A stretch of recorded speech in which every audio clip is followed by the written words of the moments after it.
This lecture is about opportunities on campus beyond just going to class and finishing your coursework. So we'll talk about some university opportunities first, and then we'll talk specifically about departmental opportunities. So the first kinds of opportunities that I'd like to talk about are related to class success. So we'll talk about these first. They're more at the university level, and then we'll talk about opportunities to be involved on campus and in the department beyond just your coursework. But let's start with things that are related to class success, because the university has many resources that can help you to be successful in both your courses and in earning your degree. I would strongly encourage you to use the writing centers on campus. There are two. So there's a writing center through the College of Social and Behavioral Sciences. So the Department of Child Development, we are under the College of Social and Behavioral Sciences. So this is a writing center specifically for students majoring in a social science type degree. So child development is considered to be a social science type degree. So this writing center is specifically for students in our degree and other degree programs within the College of Social and Behavioral Sciences. So they can be very helpful in making sure that the paper that you're going to turn in for class is a good representation for what a paper should look like in our college. They're also very familiar with APA, which is the reference citation system that we use. So in our college, we do not use MLA, we use APA, and they're very familiar with that and can help you make sure that your paper's in good shape. The university also has a writing center, so they can review essays. They can definitely help with grammar and making sure your citations are correct and that what you have written makes sense. They can help you write an email if you're concerned about that. So they can look over various kinds of writing samples that you might produce. A lot of times, writing is not maybe everybody's strong suit. So if writing is something that you struggle a little bit with, this is a great resource, a great opportunity to have everything that you turn in to a professor get passed through the writing center first to make sure that what you turn in is the best that it can be. Another resource on campus that can be very helpful is the Statistics Center. So the College of Social and Behavioral Sciences has a center designed to help you with your statistics courses and with any research projects that you might be involved in. They also offer workshops related to statistics. So all child development majors have to take a statistics class. You're required to take CD 2210. In fact, you cannot move from being a pre-major to a full CD major until you complete this course with a C or better. So if statistics is something that you struggle with or you find that you're struggling while you're in class, please seek out help from the Statistics Center so that you can stay on track and do as well as you can in that class. Also, if you are in the honors program, which I'll talk more about in a few slides, you can also use the Statistics Center to help you with anything that you're doing for that honors project or any other research that you might be involved in. Really encourage you to both look at the Student Success Center website and drop by their office. They're in the Social and Behavioral Sciences building right when you get off the elevator on the 3rd floor in room 302B. Their website has lots of great stuff. There's all kinds of tutorials about how to make an advising appointment, how to submit a permission request. So all those nuts and bolts of things that you need to effectively enroll and stay on track with getting the courses that you need. Those tutorials are all right there on the homepage for the Student Success Center. So a great resource to bookmark when you're looking for a quick one-stop shop about how to do academic advising related things. But I would also encourage you to drop by. One, it's just a very nice space to hang out.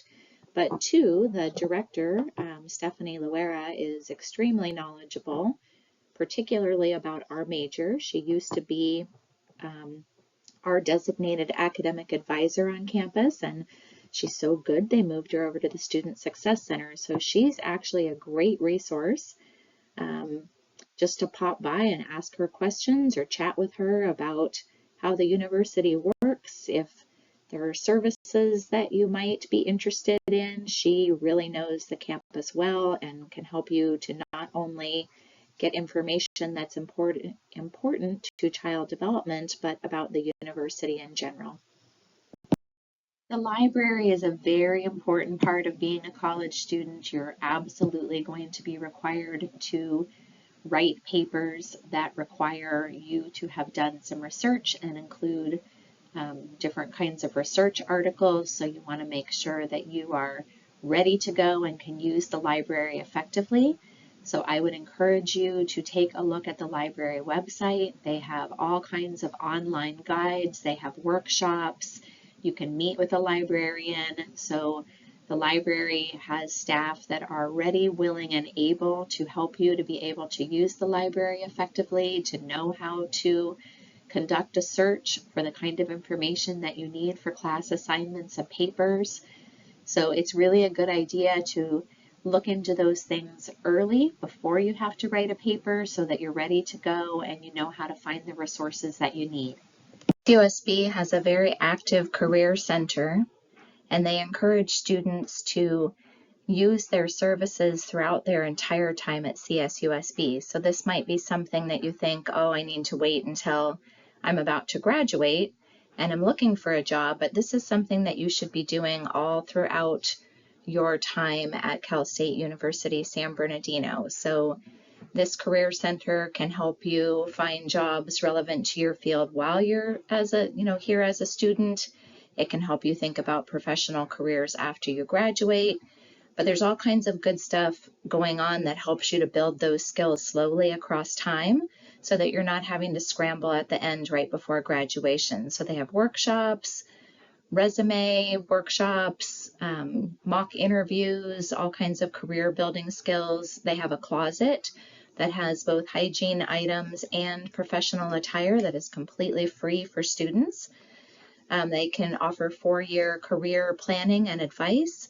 They're hooked up to different jobs on campus and in the community, and you can also do drop-in advice. So a really great service that I would recommend that you take advantage of all along your time here and not just wait until the very end. The Career Center is also something that you will hear more about when you take the Advanced Practicum 5575. Those classes help you to use the Career Center as well. So finally, I wanted to talk about mental health services on campus. So I do want to note that I have not given you an exhaustive list of resources available to you on campus to help make both your course success go better, but I tried to pick some that I thought were really important to get to know early on, and mental health services is definitely one of them. Unfortunately, a lot of college students struggle with anxiety and depression in particular. So you can see on this slide I've referenced a study from 2021, which found that 34% of college students struggle with anxiety disorder and 41% with depression. So this is not an abnormal thing for college students to experience. If you're experiencing these kinds of issues yourself, there's absolutely no shame in that because many of us do, and it's not uncommon at all. The thing to remember is that that can interfere with your daily life, but it can also interfere with your college success. So oftentimes when students are experiencing anxiety or depression or other mental health kinds of issues, it may be hard to come to class, to get assignments completed, and ultimately might interfere with being able to successfully complete your degree. So we really want to make sure that we can help as a university, a college, a department, and do whatever we can to keep you healthy and keep your well-being in a good place. So the university does offer counseling and psychological services. They are free of charge. So if you go to the website, if you go to the CAFS website, you can make an appointment, you can meet with a counselor. They have all kinds of services available. I would also highly encourage you to talk with any of your faculty in any of your classes. Many of us have taken mental health first aid training, and we can help to hook you up with resources. We can walk you over to CAFS if you need to make an appointment and are uncomfortable doing so yourself. So please don't hesitate to reach out. I promise you that faculty in our department and folks across the university really are invested in your health and well-being, and we'll do our very best to get you services that can make things better. This is an addendum to my first audio recording over on the left-hand side of the screen. I also wanted to note that there is something on campus called the CARE team. So in addition to CAPS being able to access counseling and psychological services, you can also access the CARE team. So the CARE team can get you hooked up with those same mental health services, but can also help to get you hooked up with other services that you might need as well, things that might be contributing to anxiety and depression. So CARE is a broader service venue than CAPS is, and the CARE team can help you to find counseling and psychological services. They can refer you to appropriate academic services if you're struggling in your classes. They can also get you in the pipeline to get just tangible items that you might need. So they can provide housing support. They can provide support for obtaining food because unfortunately a lot of college students go hungry. So the CARE team is a wonderful resource on our campus, and you can either ask a faculty member to refer you. You can refer yourself. Sometimes you might have a conversation with a faculty member about how things are going, things that you're struggling with, and that faculty member can also say, hey, you know, we have the CARE team on campus. Would it be okay if I referred you to their services? So there's a variety of ways that you can get hooked up with the CARE team. But I have put their link here in case that's something that you might be interested in and you'd like to do a self-referral, or if you'd like a faculty member to do that for you, please let any one of the faculty in the Child Development Department know, and we will be happy to create a referral for you.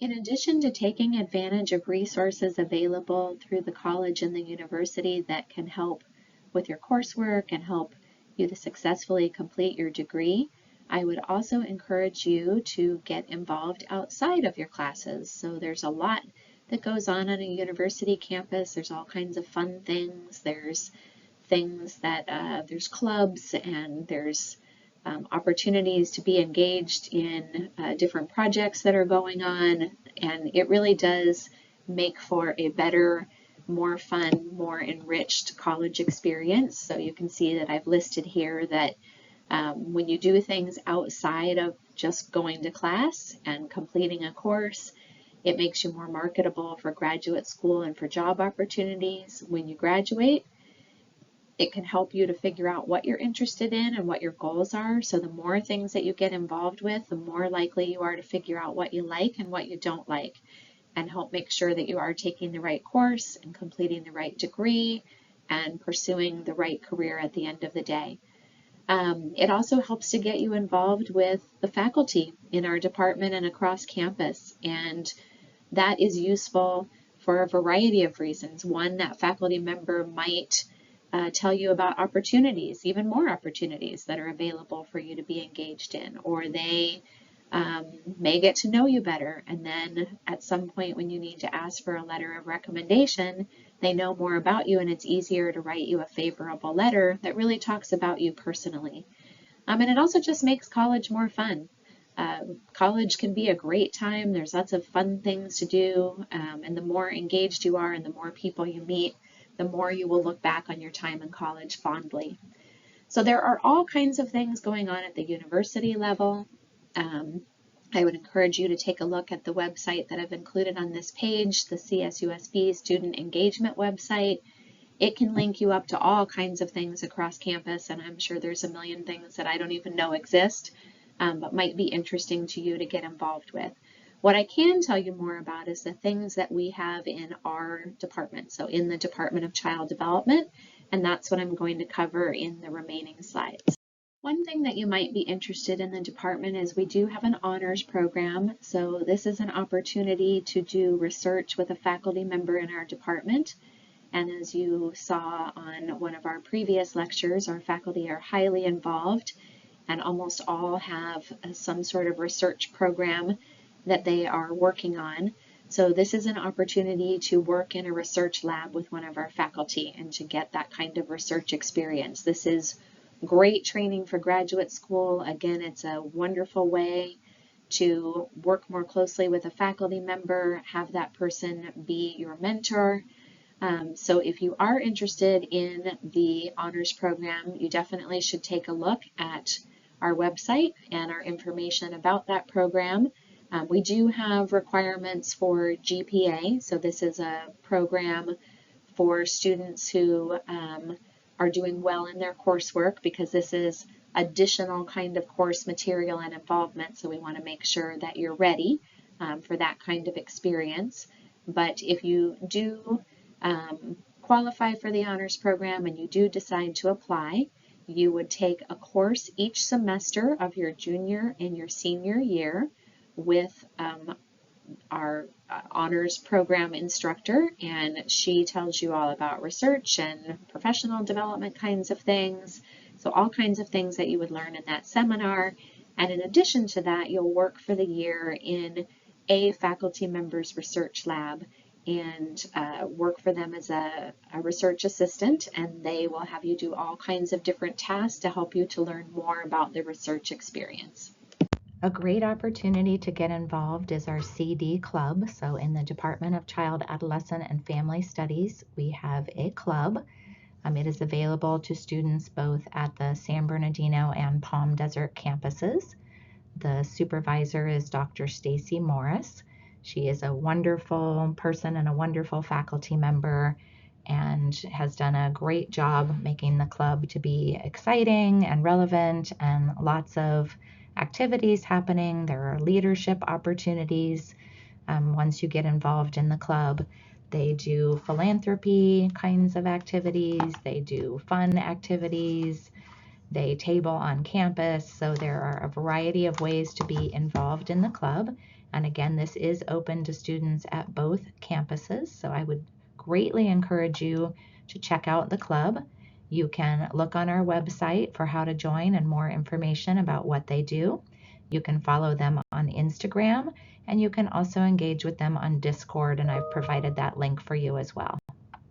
Well, this is not a departmental program. We do not have a departmental study abroad program. We're hoping to someday. We've been tossing around some ideas about places and things that we think would be good opportunities specifically for child development students. But that does not mean that you cannot do study abroad. I would encourage you to check out the website on this page. The university has a study abroad program. You are able to create a study abroad experience for yourself or join in on other study abroad programs. Recently, there was a student in our department who did a study abroad in Mexico and was able to earn, take a course or two there that counted towards her degree. So it is something that we can potentially work out if that's something you're interested in doing. But what a wonderful opportunity to go somewhere different, see a different culture, learn different things as part of your college program. I'm excited to announce that there are 2 scholarships that are just for students in the Child, Adolescent, and Family Studies Department. This is the Rico Scholarship and the El Gayuni and Lee Scholarship. I would very much encourage you to apply for these. You can find more information on the scholarships link that I provided on this slide. These are not scholarships that are available to other students at the university. These are just for students in our department. So that makes it a very good reason to apply, because you're not competing with students all across the university. You're just competing against students in our own department. Another great way to get involved is to check out the Institute for Child Development and Family Relations. This is a center on campus that supports children and families both here on our campus as well as in the community. Many of the programs that are available are navigated by our very own CAFS faculty. So in the lecture on faculty research and projects, Most of the research and projects that are shared in that slide presentation are funded or supported by ICDFR. So for example, Dr. Wong's BFAST work, the work that I do, so me being Dr. Wilcox, so CAFS and QSSB, those are also supported by ICDFR. The Infant Toddler Lab School, which I talk about on the next slide, is supported by ICDFR. So it's a great opportunity to learn more about projects that we're already sharing through our department, but also a great way to find out about other stuff going on. So for example, they have a family-friendly parent room in their offices, and then they do other work as well that's outside of the realm of the child, adolescent, and family studies faculty. So I would encourage you to check out their website and learn more about the things that we're doing in our department that are under that center, but also to learn about additional things that they're doing as well. There are several places on campus that serve children and families that you can either do your lab, observation, advanced practicum hours at, or potentially even find employment. So there are 2 child care centers at Cal State San Bernardino. One is the Infant Toddler Lab School, the other is the Children's Center. So the Infant Toddler Lab School serves children age 0 to 3. The Children's Center serves children age 3 to 5. So I would definitely encourage you to check those places out and consider seeing if they are hiring. It's a great on-campus job that will work with your schedule and give you valuable experience that you can use when you graduate. There's also a center on campus called the University Center for Developmental Disabilities that serves children with autism and their families. That's another good one to check out about volunteer or employment opportunities.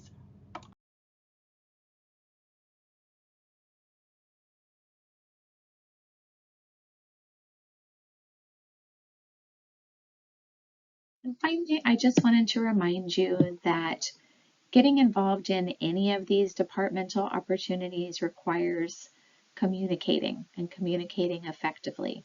So as I was noting earlier, it's really important to reach out to faculty in the right way. So you definitely don't want to just show up at a faculty member's office and knock on their door or just walk in. This is something you really want to connect with a faculty member ahead of time, reach out to them either by making a phone call and leaving a voicemail message if they don't answer, sending them an email, scheduling an appointment, a time when you're going to come in. Make sure that when you reach out to the faculty member that you're very clear about why you're reaching out. You know, I heard in my CD 2200 lecture that there's a child development club on campus. I'd really love to meet with you and talk more about this and see how I can get involved. I was on the ICDFR website.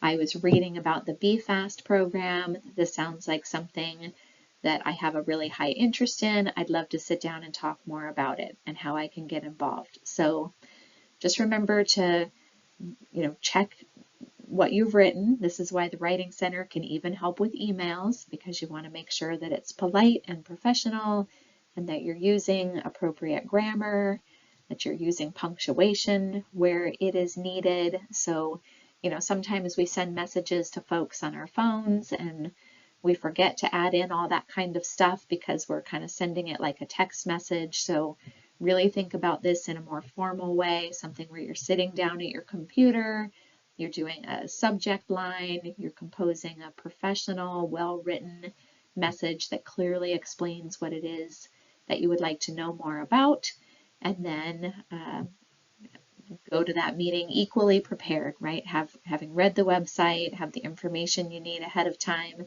so that you can sit down and talk with the faculty member about exactly what opportunities there might be for you to get involved. And I think it's also just remember that our faculty are human. They're actually all very, very nice people. And I think that you'll find once you sit down with them and get a chance to talk with them, that you'll find that they're very friendly, very easygoing, and very happy to have you in their offices to talk about getting involved with things that they love to do.